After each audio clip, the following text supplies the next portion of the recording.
Hello everyone, welcome to my channel Twinkle Teaches and here is your friend Twinkle. So hope you all are good. और जैसा कि हम class 6th की NCERT discuss कर रहे हैं, particularly geography, the earth our habitat. So इसका chapter 2 discuss कर रहे हैं, globe latitudes and longitudes. Last video में हमने कई सारे टॉपिक्स डिस्कस कर लिए इस चैप्टर के. ये इस चैप्टर का पार्ट 2 है जिसमें हम आगे के टॉपिक्स डिस्कस करने वाले हैं, जो कि हमने लास्ट डिस्कस किया था. पैरेलल्स ऑफ लैटिट्यूड्स क्या होते हैं, उनका इम्पोर्टेंस क्या है. तो आज के इस वीडियो में हम स्टार्ट करेंगे इम्पोर्टेंट पैरेलल्स ऑफ लैटिट्यूड्स से. देखेंगे कि ये इम्पोर्टेंट पैरेलल्स ऑफ लैटिट्यूड्स क्या हैं. तो हमने देखा था कि ये पैरेलल्स ऑफ लैटिट्यूड्स जो हैं ये कुछ इमेजिनरी लाइंस हैं. जैसे इक्वेटर इमेजिनरी लाइन है जो अर्थ को 2 पार्ट्स में डिवाइड करती है, वैसे ही पैरेलल्स ऑफ लैटिट्यूड्स भी हैं. वो कुछ इमेजिनरी लाइंस हैं जो इक्वेटर से लेकर पोल्स तक खींची गई हैं, और ये जो पोल्स तक जाती हैं तो ये पैरेलल सर्कल्स फॉर्म करती हैं. हमने देखा था कि कैसे क्रॉस सेक्शंस में हम इन्हें निकालते हैं और किस तरीके से 20 डिग्री और 40 डिग्री नॉर्थ पर ये पैरेलल सर्कल्स ड्रॉ करती जाती हैं. तो हम अपना नेक्स्ट टॉपिक डिस्कस करते हैं, इम्पोर्टेंट पैरेलल्स ऑफ लैटिट्यूड्स. तो हमने तो सिर्फ अर्थ को क्रॉस सेक्शंस में अभी डिवाइड करके देखा था कि कैसे कैसे हम पैरेलल्स जो है ऊपर की तरफ लेते जा रहे हैं और नीचे की तरफ लेते जा रहे हैं. हमें साउथ के और नॉर्थ के लैटिट्यूड्स मिल गए. अब इनका कुछ नामकरण किया गया है, तो देख लेते हैं ये नॉमेनक्लेचर क्या है. अब क्योंकि हमने पहले ही देख लिया कि जो इक्वेटर है वो 0 डिग्री लैटिट्यूड पर होता है, और उससे बढ़ते बढ़ते हम आगे की चीजें देखते हैं. तो नेक्स्ट क्या चीज हमें देखने को मिलेगी, ये जो ट्रॉपिक ऑफ कैंसर दिखाई दे रहा होगा आपको, ये बहुत इंपॉर्टेंट लाइन ऑफ रेफरेंस का काम करता है एज इक्वेटर डज. तो ये जो ट्रॉपिक ऑफ कैंसर है, हमने एंगल्स में डिवाइड किया था ना, तो ये ज़रूरी नहीं है कि सिर्फ 20 और 40 पर ही हो. कोई भी एंगल हो सकता है जिस पर कोई लोकेशन हो सकती है. ऐसे ही एक लोकेशन है 23.5 डिग्री नॉर्थ पे ट्रॉपिक ऑफ कैंसर की. तो ये जो ट्रॉपिक ऑफ कैंसर है ये 23.5 डिग्री नॉर्थ पे सिचुएटेड है. जैसे हमने 20 डिग्री बनाया था ना, तो वैसे ही ये ट्रॉपिक ऑफ कैंसर जो है ये 23.5 डिग्री एन पे बनाता है. वैसे ही ट्रॉपिक ऑफ कैप्रिकॉर्न जो है ये आपको 23.5 डिग्री साउथ में देखने को मिलेगा. तो आप देख रहे होंगे कि यहाँ 0 डिग्री से अगर हम नॉर्थ पोल साइड 23.5 डिग्री जा रहे हैं तो हमें ट्रॉपिक ऑफ कैंसर मिलेगा, और वैसे ही अगर हम साउथ में आ रहे हैं उतना ही 23.5 डिग्री साउथ, तो हमें ट्रॉपिक ऑफ कैप्रिकॉर्न देखने को मिलेगा. तो आपको ये याद रखना पड़ेगा कि नॉर्थ पर जाने में कौन सी लाइन आती है और साउथ पर जाने में कौन सी लाइन आती है. तो अब जैसे कि इक्वेटर इमेजिनरी था, वैसे ये दोनों लाइंस भी इमेजिनरी ही हैं. बस एक रेफरेंस बताया गया है कि हाँ इसके ऊपर ये है और इसके ऊपर ये है, ताकि लोकेशंस को ट्रेस करने में, वहाँ की क्लाइमेट, वहाँ के वेजिटेशन कैसा होगा, ये सब स्पेसिफाई करने में आसानी हो जाती है. वहाँ का फ्लोरा फाना कैसा होगा, वहाँ का टेम्परेचर कैसा होगा, ये सारी चीज़ें हम ईजिली समझ सकते हैं, क्योंकि हम इन सब चीज़ों के बाद सन से उनका डिस्टेंस, अर्थ का रोटेशन का इफेक्ट, ये सारी चीज़ें भी समझ सकते हैं. अब नेक्स्ट देखिए, नेक्स्ट क्या दिया हुआ है, Arctic circle eight 66.5 degree north. Okay, तो हमने क्या देखा था अभी, नॉर्थ में 23.5 डिग्री नॉर्थ में गए थे तो ट्रॉपिक ऑफ कैंसर था. अब 66.5 डिग्री नॉर्थ में जाएंगे तो हमें आर्कटिक सर्कल देखने को मिल रहा है. ओके, तो ये आर्कटिक सर्कल नॉर्थ में है. तो अब ये फिर आपको याद रखना पड़ेगा कि आर्कटिक सर्कल नॉर्थ में है. और जो नेक्स्ट दिया हुआ है वो है Antarctic circle eight 66.5 degree south of the equator. तो वैसे ही अंटार्कटिक सर्कल जो है वो साउदर्न हेमिस्फीयर में है, 66.5 डिग्री साउथ में. तो ये दोनों चीज़ें आपको याद रखनी है. ट्रॉपिक ऑफ कैंसर और आर्कटिक सर्कल जो है नॉर्थ में है, ट्रॉपिक ऑफ कैप्रिकॉर्न और अंटार्कटिक सर्कल जो है वो साउथ में है. अब देखिए, ये आपके लिए याद रखना ज़्यादा इम्पोर्टेंट है क्योंकि दोनों के डिग्री सेम है, तो आपसे कंफ्यूजन डेफिनेटली हो सकता है, तो आप इसको याद रख लीजिए। तो इसको याद करने का सिंपल तरीका क्या हो सकता है, आप याद कर लीजिए आर्क, ये जो है इक्वेटर से ऊपर है, और ये जो कैन है ये इक्वेटर से नीचे है। Arc is for arctic circle and tropic of cancer, and can is for tropic of capricorn and antarctic circle. So I hope इससे आपको शायद याद रह जाए कि कौन सा इक्वेटर के ऊपर है और कौन सा इक्वेटर के नीचे है। अब देखिए, क्योंकि ये डायग्राम बहुत इंपॉर्टेंट है तो आप इस डायग्राम को बार बार प्रैक्टिस कर लीजिए, तो एटलीस्ट आपको ये हमेशा के लिए याद रह जाने वाला है। सो अब नेक्स्ट पेज पर देखिए, दिया हुआ है heat zones of the earth. इसी डायग्राम में आपको बीच बीच में north temperate zone, torrid zone, south temperate zone and frigid zone ऐसा लिखा हुआ दिख रहा है। तो ये सब क्या है, इन्हीं सब पर डिस्कशन किया गया है यहाँ पर। The midday sun is exactly overhead at least once a year on all latitudes in between the Tropic of Cancer and Tropic of Capricorn।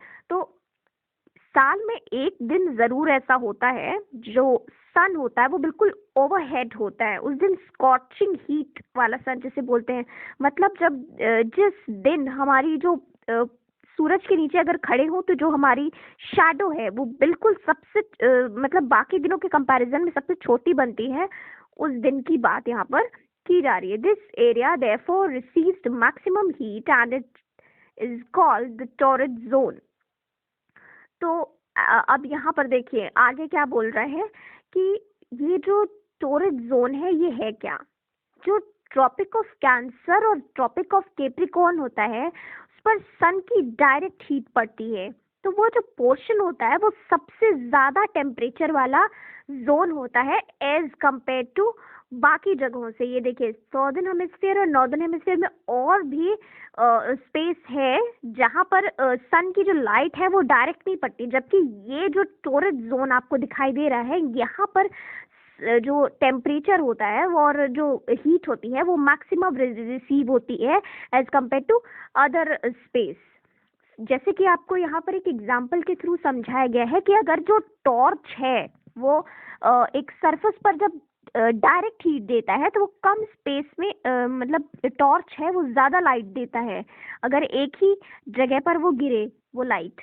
और अगर वैसे ही उस जो सरफेस है उसको थोड़ा सा स्लैंट कर दिया जाए और टॉर्च को वैसे ही पकड़ा जाए तो वो जो टॉर्च का जो लाइट है वो ज़्यादा एरिया कवर करता है। तो यहाँ पर क्या है, क्योंकि डायरेक्ट हीट पड़ रही है तो वो कम एरिया में उतने एरिया में ये जो कम एरिया वाला पोर्शन है यहाँ पर बहुत ज़्यादा मैक्सिमम हीट रिसीव होती है। अब देखिए, ये जो सन है हमारा, जैसे कि हमने बात की यहाँ पर कि ये साल में क्या होता है कि जो सन होता है वो बिल्कुल सर पे, हम बोलते हैं ना वो कहावत होती है हिंदी में कि सूरज बिल्कुल सर पे चढ़ा हुआ था, इतनी गर्मी थी आज। तो वैसे ही तो ये जो टॉररिड जोन के बाहर वाली जो जगह होती है ना वहाँ पे ऐसा नहीं होता, वहाँ कभी ऐसा नहीं होता कि बिल्कुल सर पे चढ़ी हुई धूप हो। यहाँ पर एक क्योंकि देखिए क्या होता है, हमने देखा है कि हमारा जो अर्थ है वो जरा टिल्टेड है, मतलब उसका जो एक्सिस है वो जरा टिल्टेड है, तो वो जो जब सन का उस पर हीट और लाइट पड़ता है वो भी जरा टिल्टेड ही पड़ता है।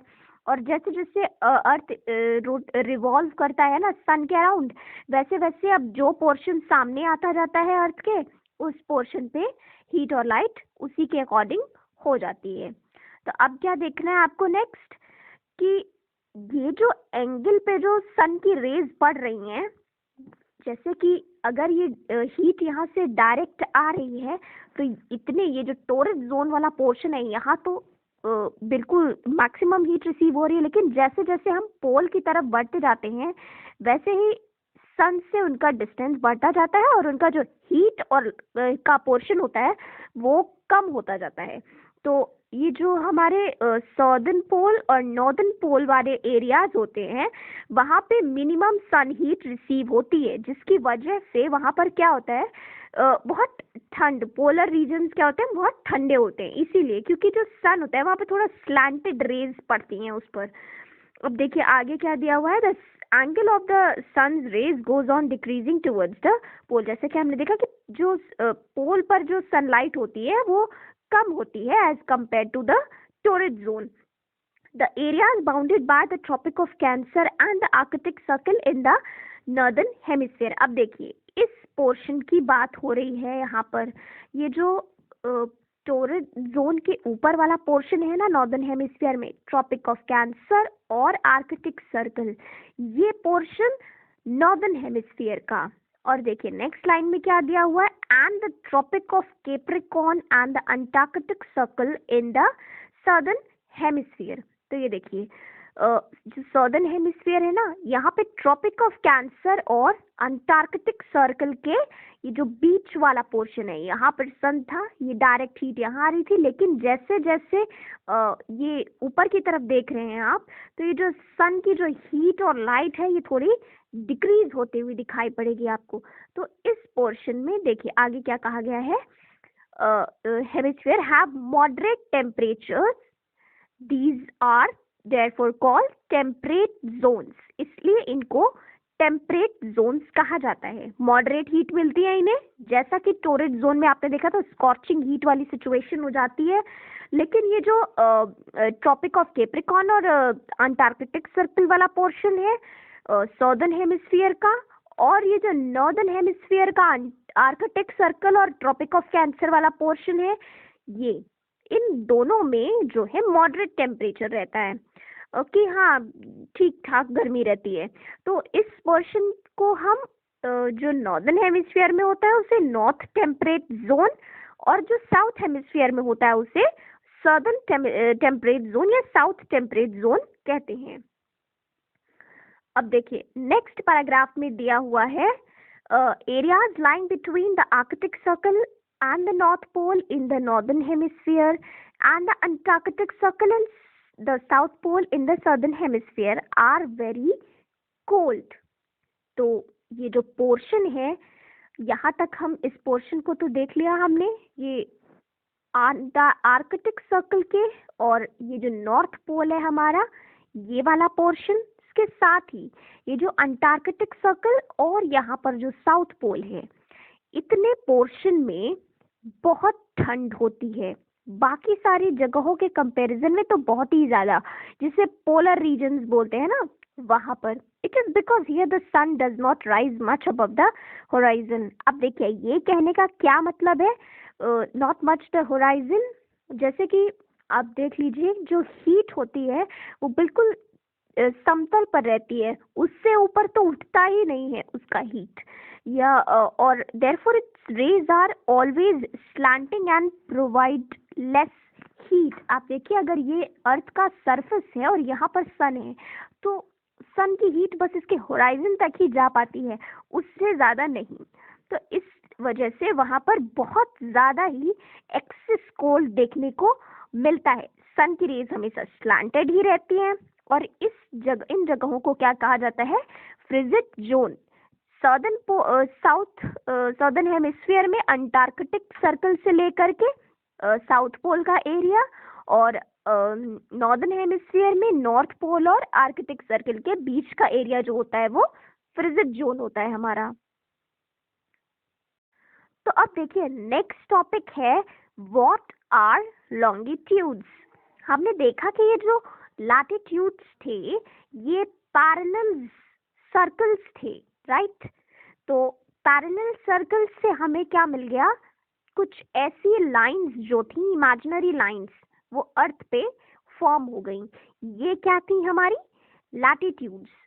तो अब सिर्फ लैटिट्यूड से हमने क्या किया कि इक्वेटर के ऊपर वाले पोर्शन में क्या है और इक्वेटर के नीचे वाले पोर्शन में क्या है, सिर्फ उन चीजों को ही फिक्स कर सकते हैं. लेकिन क्या हम कुछ ऐसा कर सकते हैं जिससे हम ईस्टर्न और वेस्टर्न की हेमिस्फीयर में जो चीजें हैं उन्हें भी जस्टिफाई कर पाएं, उनकी लोकेशन को भी ट्रेस कर पाएं. क्योंकि देखिए यहाँ पर एक एग्जाम्पल दिया हुआ है कि इस एग्जाम्पल के थ्रू आपको ये बताया जा रहा है कि सिर्फ लैटिट्यूड की हेल्प से हम किसी पर्टिकुलर पोजीशन की चारों तरफ से डायरेक्शन नहीं बता पाएंगे, उसके लिए हमें लैटिट्यूड से कुछ एक्स्ट्रा चाहिए होगा, तो वह एक्स्ट्रा हमें कौन देगा? लॉन्गिट्यूड। तो आइए देखते हैं कि उस एग्जाम्पल से हमें कैसे उस तरफ ले जाने के लिए अप्रोच दे रहा है। You can see for example the tonga islands. तो ये जो पैसिफिक ओशन का एक आइलैंड है, ओके, और मॉरिशस आइलैंड है इंडियन ओशन में, ओके। तो इन दोनों की जो सिचुएशन है वो 20 डिग्री साउथ ही है। दोनों ही जो आइलैंड्स हैं वो साउथ में ही हैं। तो अब बताइए, अब आप कैसे लोकेशन ट्रेस करेंगे? अभी तक तो ये प्रॉब्लम थी हमारे पास कि इक्वेटर से ऊपर है तो नॉर्थ में ले लेंगे, और इक्वेटर से नीचे है तो साउथ में ले लेंगे, और उसके बीच का अगर हमें चाहिए तो ट्रॉपिक ऑफ कैप्रिकॉर्न या ट्रॉपिक ऑफ कैंसर, इनसे पता कर लेंगे। लेकिन देखिए यहाँ पे सिचुएशन ये है कि दोनों ही 20 डिग्री साउथ में है, ये मॉरिशस आइलैंड भी और ये जो टोंगा आइलैंड दिया हुआ है वो भी। तो अब क्या करेंगे? और भी प्रिसाइजली जानने के लिए हमें एक और रेफरेंस फ्रेम चाहिए या लाइन ऑफ रेफरेंस चाहिए। अब देखिए, कुछ मैथ्स से रिलेटेड यहाँ पर मैं आपको बताती हूँ, शायद ये आपको हेल्प करे इस चीज को समझने में। जब हम ग्राफ बनाते हैं तो एक एक्स एक्सिस लेते हैं और एक वाई एक्सिस लेते हैं, और क्या करते हैं, ये जो हमारी मैथ्स टाइप वाली कॉपी होती है ना, इन ग्राफ वाली कॉपी, उसमें कुछ इस तरीके से मार्क्स बने होते हैं, और इन पर पोजीशन को लोकेट करने के लिए हम क्या करते हैं, एक पॉइंट को ओरिजिन मान के उसे 0 नेम कर देते हैं। उसके बाद 1 2 3 एंड 4 इस टाइप का लाइंस को नंबरिंग कर देते हैं उनके डिस्टेंस के अकॉर्डिंग, और ऐसा ही वाई एक्सिस पर भी कर देते हैं। अब देखिए, अगर हमें पॉइंट को लोकेट करना है 3 एंड 4, तो ये जो 3 एंड 4 पॉइंट है ये हमें कहाँ से मिलेगा? क्योंकि 3 पॉइंट जो है वो एक्स एक्सिस का होगा, तो एक्स एक्सिस पे पॉइंट 3 ये रहा, और वाई एक्सिस का पॉइंट 4, तो वाई एक्सिस का पॉइंट 4 ये रहा। अब ये दोनों लाइंस कहाँ मीट कर रही हैं? ये देखिए, यहाँ पर ये दोनों लाइंस मीट कर रही है, तो ये जो पॉइंट होगा ये हमारा पॉइंट 3 4। तो इस तरीके से हमने इस पॉइंट को लोकेट कर लिया। तो इस पॉइंट को लोकेट करने के लिए हमें 2 लाइंस की जरूरत पड़ी, एक तो जो एक्स एक्सिस से जा रही थी और दूसरी जो वाई एक्सिस से जा रही थी। अब इस नोशन को अगर आप कंपेयर करके देखिए अपनी करंट सिचुएशन से, कि हमारे पास जो अर्थ पे इमेजिनरी लाइंस हम ड्रॉ कर रहे थे उस पर हमें लैटिट्यूड्स तो मिल गए, तो लॉन्गिट्यूड्स कैसे होने चाहिए? कुछ ऐसे, जिससे कि हम किसी पर्टिकुलर पॉइंट को लोकेट कर सकें। तो अब देखते हैं, लैटिट्यूड्स लॉन्गिट्यूड्स होते तो ऐसे ही हैं, मगर इन्हें कहाँ से इवॉल्व किया गया, कैसे इवॉल्व किया गया, ये देखते हैं। तो देखिए क्या दिया हुआ है यहाँ पर, these lines of references are called meridians of longitude. So we must find out far east or west these places are from a given line of reference running from the north pole to the south pole. तो south pole से north pole से south pole तक run करती हुई कुछ lines हम draw करते हैं, और इन लाइंस को हम क्या बोलते हैं? Meridians of longitude. अब देखिए, इनके बारे में आगे ये बताया गया है कि ये कुछ सेमी सर्कल्स होते हैं, और इनके बीच जो डिस्टेंस होता है वो घटता जाता है जैसे जैसे वो पोल के साइड आने लगती हैं, और तब तक घटता है जब तक वो 0 नहीं हो जाता है पोल पे। Where all the meridians meet, जहाँ पर ये जो सारी मेरिडियंस हमने ड्रॉ की हैं वो मीट करती हैं, राइट। तो जैसा कि आप डायग्राम में देख पा रहे हैं, पोल पर ये 0 हो जाता है और बाकी के लाइंस पर ये बढ़ता रहता है, बढ़ता रहता है। तो ये जो 0 डिग्री वाली लाइन जो दिख रही है ना, ये बिल्कुल पोल वाली लाइन ली गई है, और इसके अराउंड आप देखिए ये बढ़ता जा रहा है। तो अब नेक्स्ट चीज क्या डिस्कस की गई है? Unlike parallels of latitude all meridians are of equal length. तो जितने भी मेरिडियंस होते हैं इनकी लेंथ जो होती है वो इक्वल होती है, जबकि जो पैरेलल्स ऑफ लैटिट्यूड्स हमने ड्रॉ किए थे ना वो इक्वल साइज के नहीं थे। आप देखिए ये इसका डिस्टेंस ज़्यादा था, फिर इसका जो लेंथ था वो इससे कम हो गया था, इसका लेंथ ज़्यादा था, इसका लेंथ इससे कम था, फिर ऊपर वाले का लेंथ उससे भी कम था। इसकी बात की जा रही है। तो ये जो लैटिट्यूड्स थे ये इक्वल लेंथ के नहीं होते, जबकि ये जो मेरिडियंस होती हैं ये इक्वल लेंथ की होती हैं।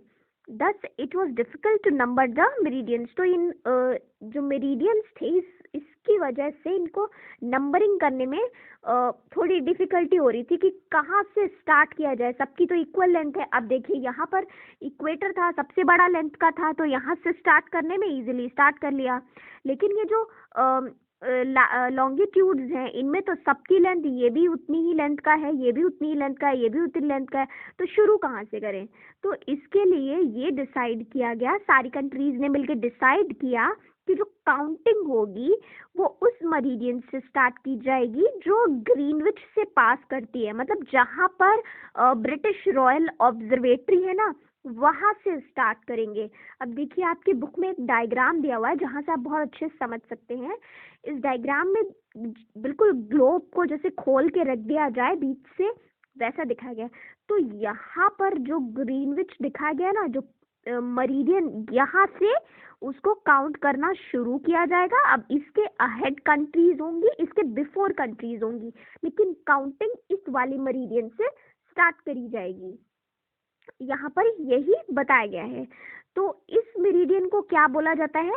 Prime meridian. ये आपका प्राइम मेरिडियन है। Its value is 0 degree longitude. From it we count 180 degree eastwards as well as 180 degree eastwards. तो अब इसको हम, ये जो ग्रीनविच वाला मेरिडियन, ये जो प्राइम मेरिडियन हो गया, अब इसके जो है ईस्ट साइड हम 180 डिग्री तक काउंट कर लेंगे और इसके वेस्ट साइड में हम 180 डिग्री तक काउंट कर लेंगे। जैसे हमने 0 डिग्री पर इक्वेटर वाला लैटिट्यूड बनाया था, वैसे ही हम 0 डिग्री पर लॉन्गिट्यूड वाली जो लाइन होती है प्राइम मेरिडियन हमारी, वो भी अर्थ को 2 पार्ट्स में डिवाइड करती है। जैसे इक्वेटर वाली लाइन अर्थ को 2 पार्ट्स में डिवाइड करती है, वैसे ही। तो अब दोनों में डिफरेंस क्या है? देखिए, जो इक्वेटर वाली लाइन 0 डिग्री थी वो अर्थ को नॉर्दर्न हाफ और सदर्न हाफ, ये जो डायरेक्शंस थी हमारी, इन डायरेक्शंस में वो अर्थ को 2 पार्ट्स में डिवाइड करती है। Here is your northern half and here is the southern half, ये हमारा अर्थ। वैसे ही ये जो प्राइम मेरिडियन है, यहाँ से ये जो हमारा प्राइम मेरिडियन जा रहा है, ये वाली line, I think I should change the colour so that you can understand it well. ये जो लाइन हमारी जा रही है ना, ये वाली, ये प्राइम मेरिडियन हमारी, तो ये जो है ये अर्थ को 2 पार्ट्स में वैसे ही डिवाइड करती है जैसे कि 0 डिग्री पर इक्वेटर डिवाइड कर रहा था अर्थ को। डिफरेंस ये होता है कि ये ईस्टर्न और वेस्टर्न हेमिस्फीयर में डिवाइड करती है। Here is the eastern hemisphere and here is the western hemisphere. तो इस तरीके से जो प्राइम मेरिडियन होता है वो भी अर्थ को 2 पार्ट्स में डिवाइड करता है, बट जो एक वर्टिकल डिवाइड करता है, एक हॉरिजॉन्टली डिवाइड करता है। दोनों में यही डिफरेंस है, आपको याद रखना है। तो जो ईस्टर्न पार्ट होता है, ये वाला पार्ट जो है, ये ईस्टर्न पार्ट ईस्टर्न हेमिस्फीयर कहलाता है, और जो ये वेस्टर्न पार्ट है ये वेस्टर्न हेमिस्फीयर कहलाता है। और एक और इंटरेस्टिंग फैक्ट यहाँ पर दिया हुआ है कि to note that 180 degree east and 180 degree west meridians are on the same line। अब ये कहने का क्या मतलब है ऑन द सेम लाइन? देखिए, हमने यहाँ से 0 डिग्री वाली प्राइम मेरिडियन से ग्रीनविच से काउंट करना स्टार्ट किया था। जब हम यहाँ से 180 डिग्री काउंट करेंगे और इधर से भी 180 डिग्री काउंट करेंगे, तो जो 180 डिग्री होगा वो एक ही लाइन पर आएगा दोनों ही साइड से, जिसकी वजह से ये जो वेस्ट मरीडियन होता है 180 डिग्री वाला और ये जो ईस्ट मरीडियन होता है 180 डिग्री वाला, वो दोनों सेम लाइन होती हैं। अब नेक्स्ट क्या दिया हुआ है? ये जो ग्रिड पैरेलल लाइंस दी हुई थी ना, इनके बारे में बताया गया है कि इन जो ग्रिड बन जाता है पैरेलल लाइंस का, और ये जो हॉरिजॉन्टल लाइंस हमने खींची, वर्टिकल लाइंस और हॉरिजॉन्टल लाइंस पैरेलल, तो इनसे क्या होता है? देखिए, ये ग्रिड टाइप का बन गया, जिस ग्राफ की हमने बात की थी ना, अब देखिए ये बिल्कुल उस ग्राफ के जैसा दिख रहा है। अब इसके वजह से हम इजीली जो है किसी पॉइंट को लोकेट कर सकते हैं। तो देखिए यहाँ पर भी दिया हुआ है, you can locate any point on the globe very easily if you know it's latitude and longitude. अगर हम किसी प्लेस जो यहाँ पर है, ये डॉट आपको दिख रहा होगा, तो अब हम इजीली बता सकते हैं कि वो 30 डिग्री ईस्ट में है और 40 डिग्री नॉर्थ में है। तो इस तरीके से हमें इजीली पता चल जाएगा कि वो प्लेस का एग्जैक्ट लोकेशन क्या है। और क्योंकि इक्वेटर से ऊपर है तो हमने कई सारे हीट जोन सभी देखे, तो हमें पता चल जाएगा कि वो कौन से हीट जोन में आता है, तो उसके हिसाब से वहाँ का टेम्परेचर क्या होगा, तो उस टेम्परेचर के हिसाब से वहाँ का फ्लोरा फाना कैसा होगा। ये सारी चीज़ें हम इजीली बता सकते हैं। जैसे हर जगह पर एग्जाम्पल दिया हुआ है ना, वैसे यहाँ पर भी एक एग्जाम्पल से इलस्ट्रेट किया हुआ है। For example, Dubreen Assam is situated at 26 degree north latitude and 90 degree east latitude. तो अब आपको बोला है कि इस अपनी एटलस खोलिए और उसमें इस लोकेशन को ट्रेस करिए कि ये कहाँ पर है। अब ये आगे जो बुक में आपके दिया हुआ है, ये सेम चीज़ हम पहले ही डिस्कस कर चुके हैं, तो इस चीज़ को बार बार पढ़ने की कोई ज़रूरत नहीं है। ये वही चीज़ें हैं जो हमने पहले डिस्कस की हैं। नेक्स्ट टॉपिक, नेक्स्ट आपका ये डायग्राम दिया हुआ है, तो इस डायग्राम को आप अच्छे से देख लीजिए, मगर इस डायग्राम को हम अपने नेक्स्ट वीडियो में ज़्यादा अच्छे से समझेंगे जब हम लॉन्गिट्यूड एंड टाइम डिस्कस करेंगे। तो इसके आगे के टॉपिक्स हम नेक्स्ट वीडियो में कवर करेंगे।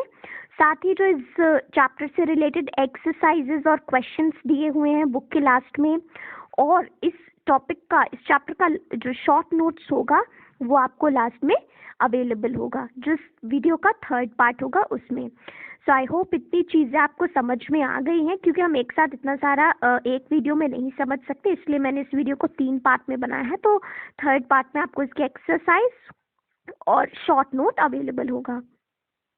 So thank you everyone, hope you like this video, and if you like the video, do give a thumbs up, subscribe my channel Twinkle Teaches. Thanks for watching.